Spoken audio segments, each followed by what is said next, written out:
play or not? Okay, maybe it won't play, but I'll read it to you. After the Democrats lose the House, then they get rid of the committee. People may lose, I think, interest. No one is going to care after the Democrats are out of power. And you take Biden out of office, then who cares? So she's already saying that they got to do this now while the Democrats have control, which is what they did. So here's one where she says, D.C. is a lot of people who work for the government. I don't think they're sympathetic. If you got it moved, a change of trial jurisdiction from D.C., you totally get off. And they laugh while they're saying it. Let's see. I wouldn't go first for a trial because D.C. is a lot of people that work for the government. Right. And it's a lot of... I don't think they're sympathetic. The jury. That's the jury is issue. Is we don't think the trial should be held there. Well, if you got it moved, you totally get off. I wish. She just said, that's Nancy Pelosi's daughter saying, if you got the venue moved to where they're going to do the trial out of D.C., you totally get off. That's Nancy Pelosi's daughter saying that on undercover video. Here, let's see what this one is. If there was an insurrection, you were supposed to have a plan. It was the sorriest insurrection in history. Let's see if this video will play. If there was an insurrection, you were supposed to be in line marching. You're in the military, you know this. No, that's you were supposed to have a plan. Exactly. It's called operations order. You sit down overnight with your soldiers. You go over. All right, you're going to go here. You're going to go in by this side. At this time, we're going to take over this. There's none of that. If there was an insurrection, it's the sorriest insurrection in the 20th, 21st century ever. No guns. No plan. People taking selfies. A guy smoking pot. I love the guys. Yeah, I like. So they're all sitting there going, it was the sorriest insurrection I've ever seen. There was no plan. There was no guns. There was a guy smoking pot. And she said, if you're going to have an insurrection, you have people lined up in order to go. You go here, we go there. There was none of that. That's Nancy Pelosi's daughter, Alexandra Pelosi, who was there on January 6th. Well, I have to say, as someone who was there, if anyone ever does plan an insurrection, don't invite me because I suck at it too. So here's one more. Let's see. Pelosi talks about her friendship with Gavin McInnes and laughs at the notion that the Proud Boys are white supremacists. But watch this. Okay, so I want you to know that I'm from New York City, and I was always a long time ago friends with Gavin McInnes, who's supposedly the guy that started the Proud Boys. Right. Yes. And when you say it was a drinking club, I'm just telling you guys, I don't know what the Proud Boys is, but I know Gavin McInnes. I went on road trips with him to parties. Mm-hmm. It was so comical to me when I first started hearing about Proud Boys are supremacists. This was years ago when they started saying in Brooklyn, where he's from. I was like, what? This guy, I mean, he may talk shit, but a lot of it is he's a provocateur. He says it to be funny or whatever. Right.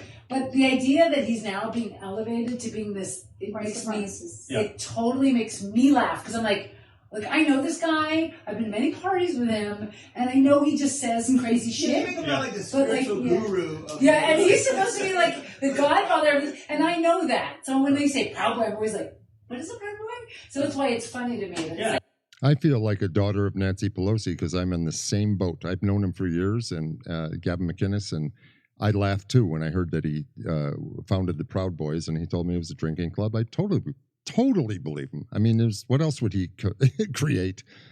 And when it turned political and whatever, he kind of divorced himself of it, not kind of, but officially. And it's silly. It's absolutely ridiculous. Yeah, so then I'm sure it got infiltrated.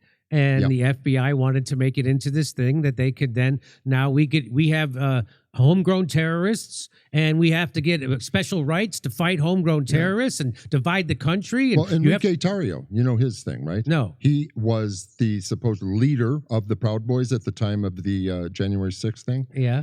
He was not even in Washington, D.C., and he got 22 years.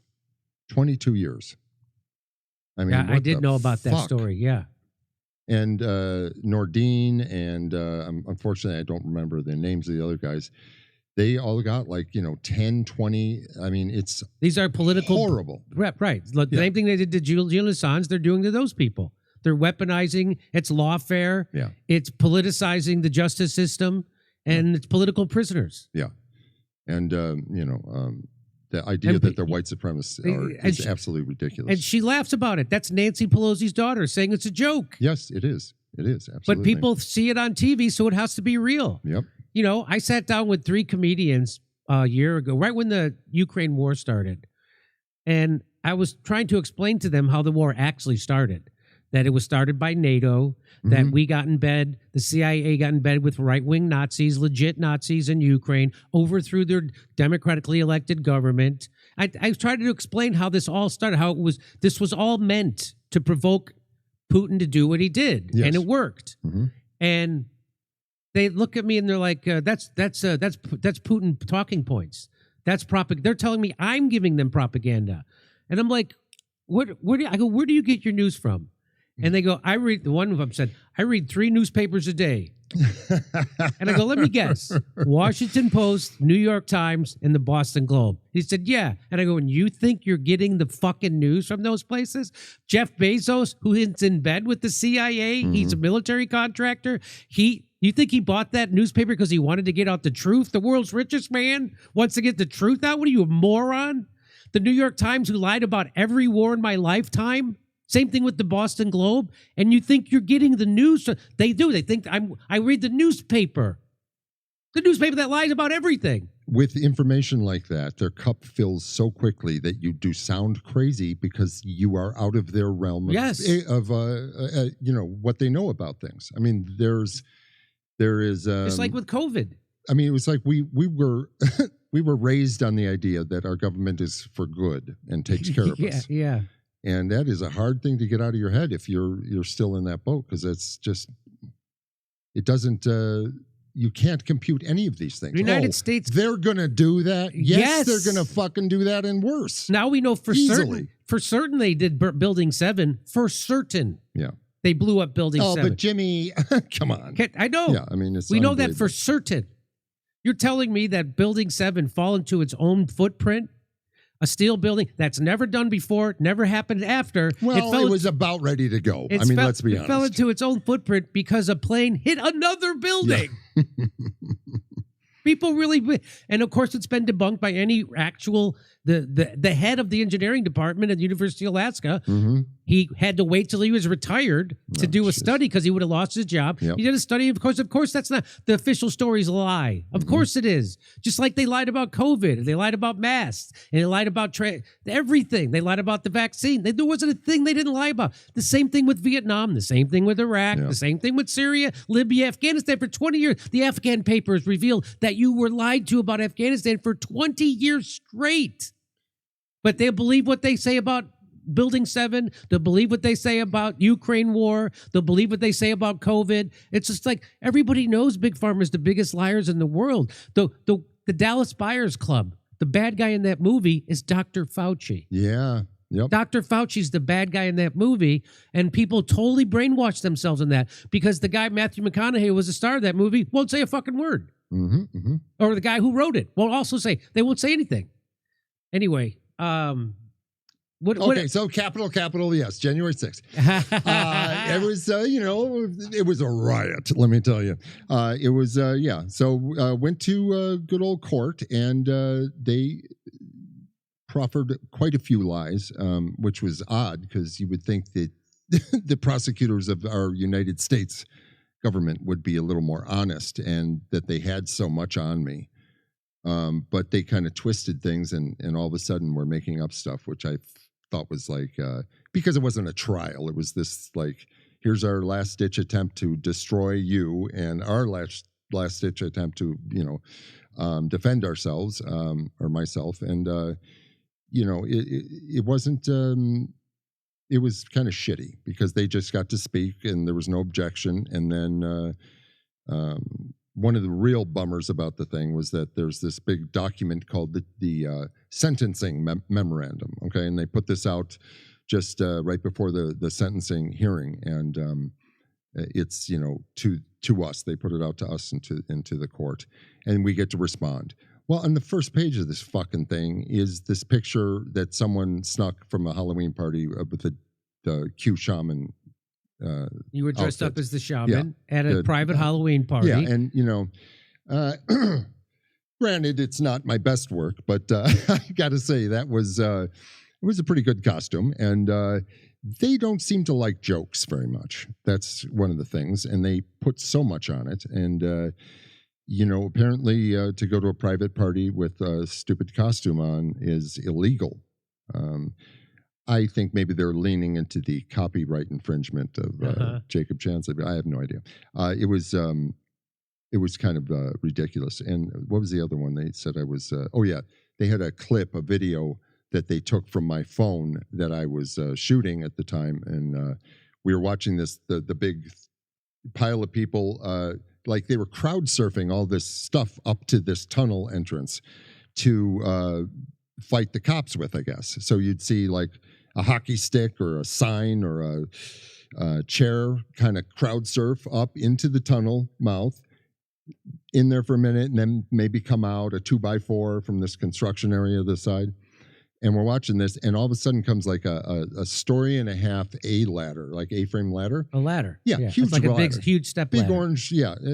And it's like surfing in, and I'm laughing about it. I thought, what the fuck is this? This is what are they going to do with this What are thing? they going to do with a ladder? And I just made a stupid joke, and the joke was, hey, what was? hey, we're finally going to get that light bulb fixed. Right, we're going to get those lights fixed finally. Yeah, and it went in there and paused for a second, and then came out because they can't possibly use it in a small space. But it was some guy in the back thought, okay, here's a good one. Here, let's put this there. Yeah, and an FBI asset. Yeah, and I was not with anybody I knew, and I was just talking to a guy next to me, laughing with him, and everybody was watching this quizzically, like, what in the hell is going, like, what is this? Is this part of the next step in the protest that we're supposed to do this or whatever? But it was, I've heard tell there were like hundreds of agent provocateurs or people. I mean, at minimum, there were hundreds that they admit to. They admit to.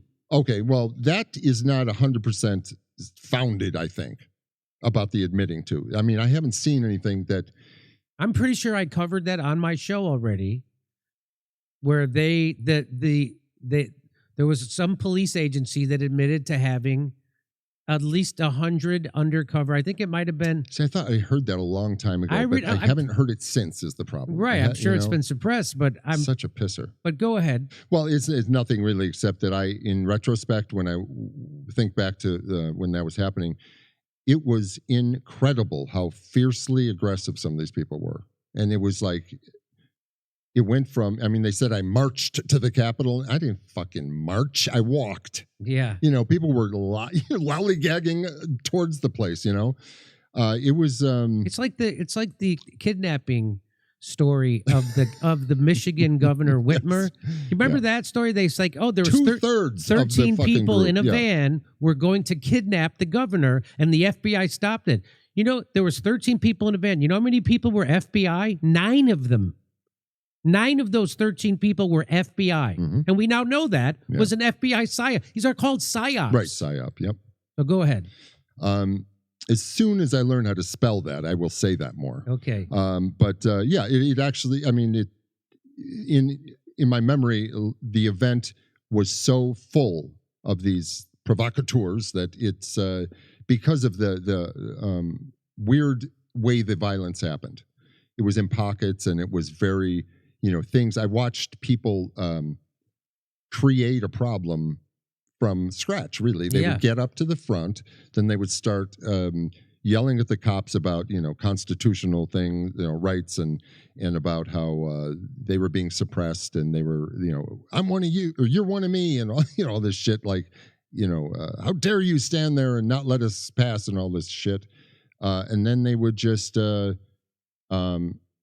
be just frothing at the mouth, just making themselves so insanely hysterical, and just bring it up to, a couple of times I saw they would yell at the cops and then turn around and yell at the crowd and then get hit from behind, which was a real treat for everyone to watch, because that would just piss the crowd off tremendously.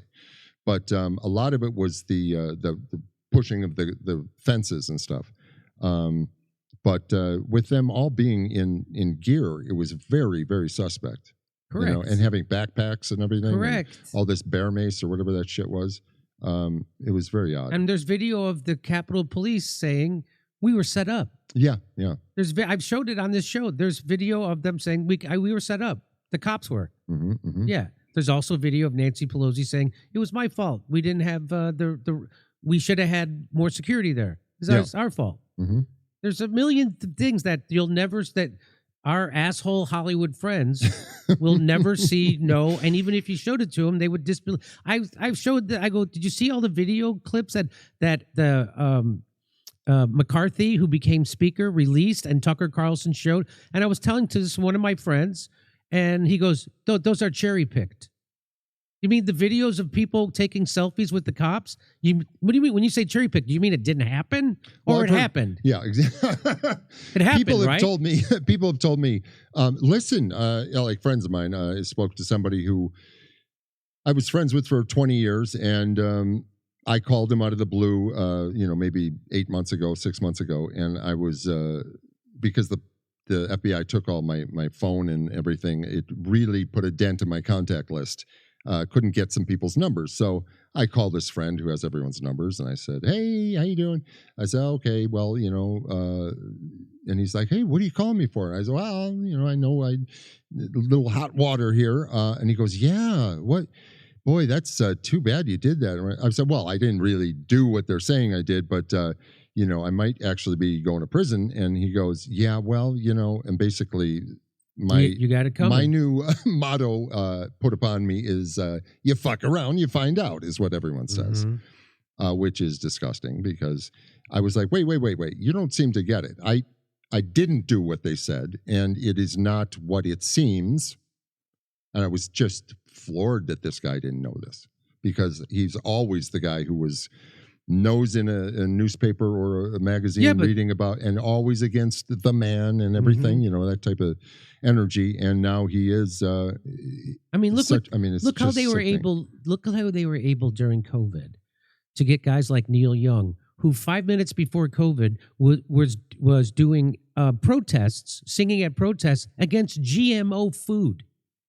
And then, as soon as COVID happens, he's taking his stuff off Spotify because somebody's questioning Big Pharma. Yeah. Like, what? You were the one who said GMO foods was poison, but you're going to go along with an experimental vaccine, which, by the way, they had to change the definition of what a vaccine is just so they could call it a vaccine because it's not like any vaccine we've ever had before or since or ever. And now Idaho won't allow it to be used. Did you know that? No, that's the latest. Idaho just said you can't give out the COVID vax. Oh, that's awesome. Yeah. That's great. Yeah. So anyway, but that's what I'm talking about. Those people, you're talking about this guy who's usually in the know. Well, yeah, and he's somebody who I certainly can't say his name. I mean, he's a big dude, so he fucking was like, you know what? You have to pay for what you did sometimes. You have to take responsibility for things sometimes. I'm like, well, no, you don't seem to get what I'm saying to you. And obviously you don't believe me. And at the end of the conversation, he was like, is it all right if I tell other people? Tell other people what? I don't fucking know.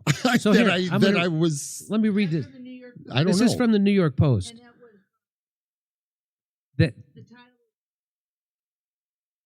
The FBI had so many paid informants at the Capitol on January 6, 2021, that it lost track of the number and had to perform an audit to determine exactly how many confidential human sources run by different FBI field offices were present that day. A former assistant director of the Bureau told lawmakers. Well, you have to understand they're under a lot of pressure. Easy to forget things. Where did I put that? Yeah, it's incredible. And they don't reveal it. Wow.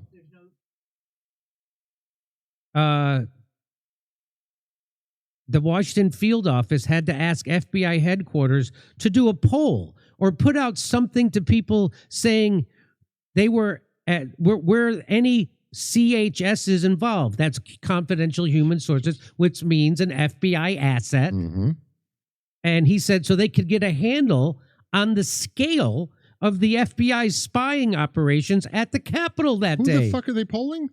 Who? They were the FBI headquarters. Oh my God. They had to ask all their different field offices. They had to ask them, do a poll. Hey, how many FBI of us were there? How many of us were there? That's incredible. And people don't know any of this. Just like they don't know, when I tell them this, it's just like the Rittenhouse trial, right? Mm-hmm. I was told. Oh yeah, I was told he was same thing here.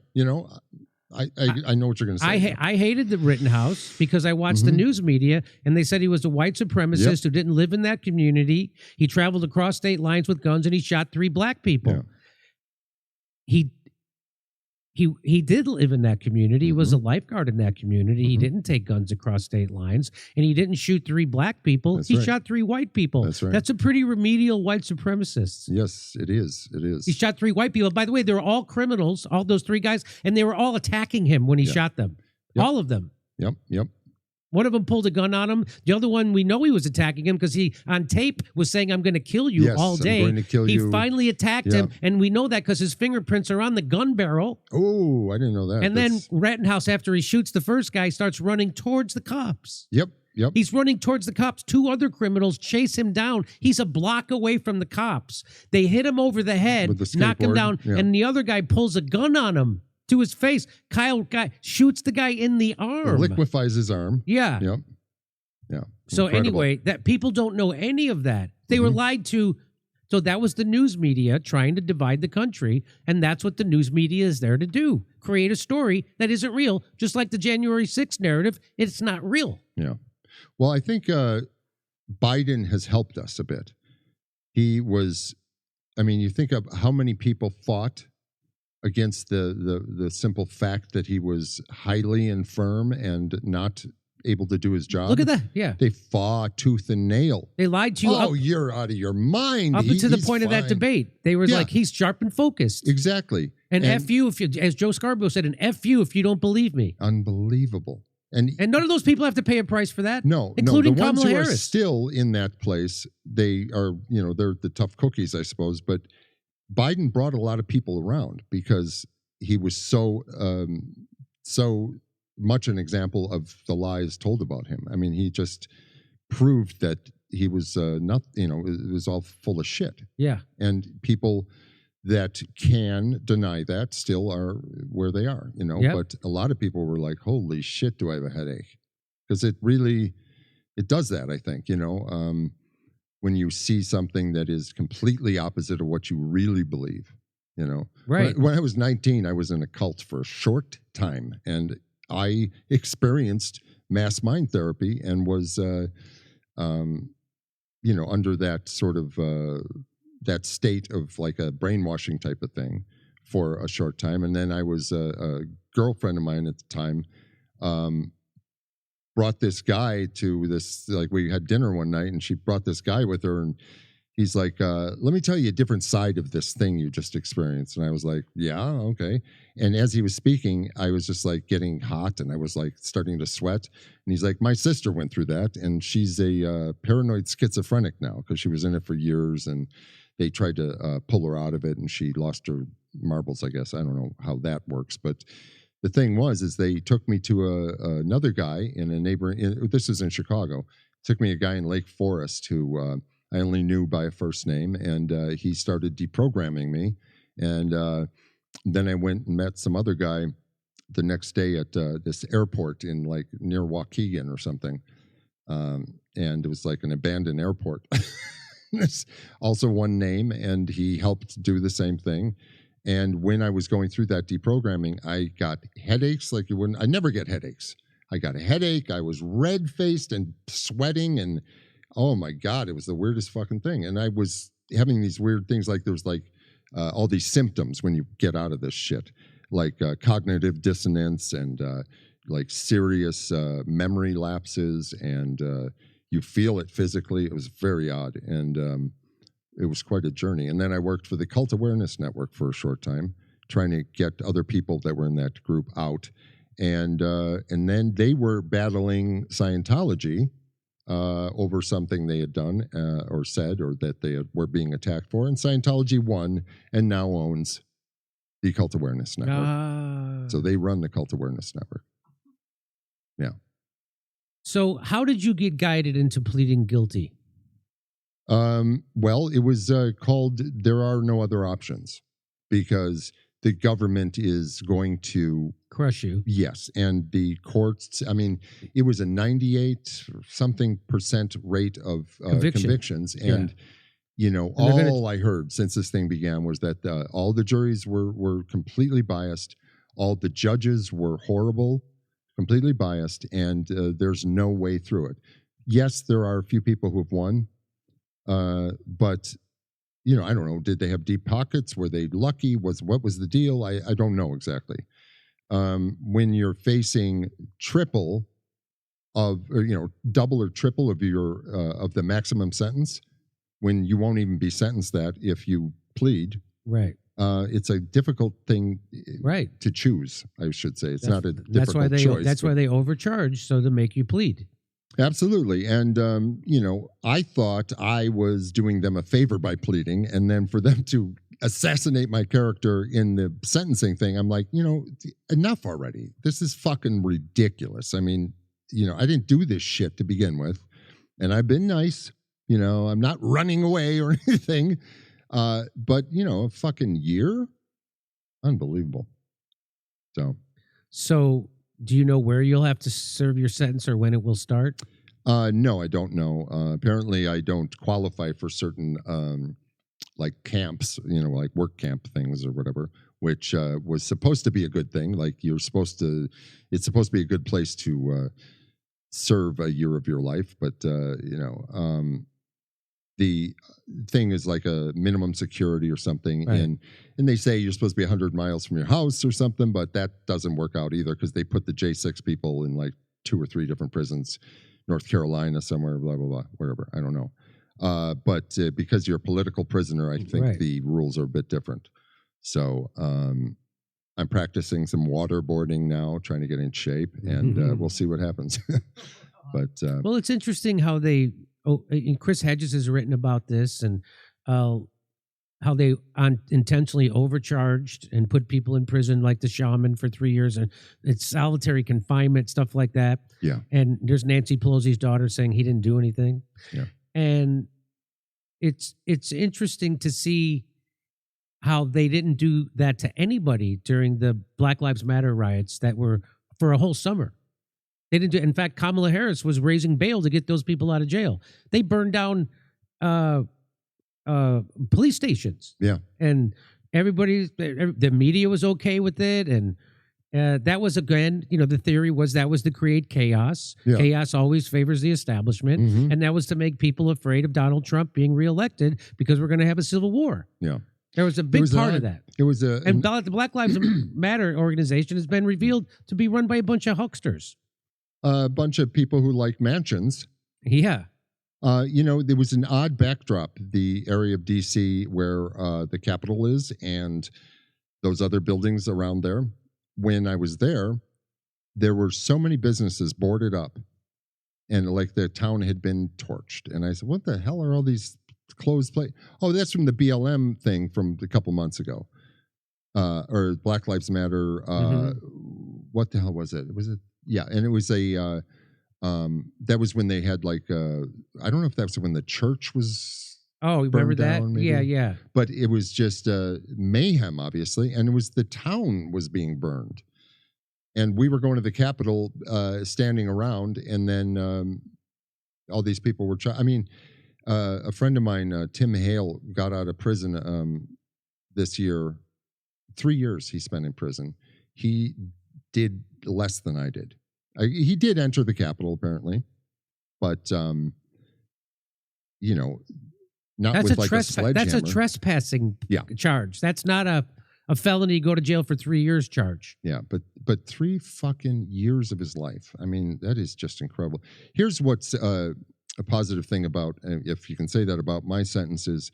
I was given 12 months and a day. So apparently that day is to put me over the 1 year mark, which allows me to qualify for some programs that could reduce my sentence. So okay, well that's a silver lining, I guess, on a cloud. So I think I'm going to start an improv group.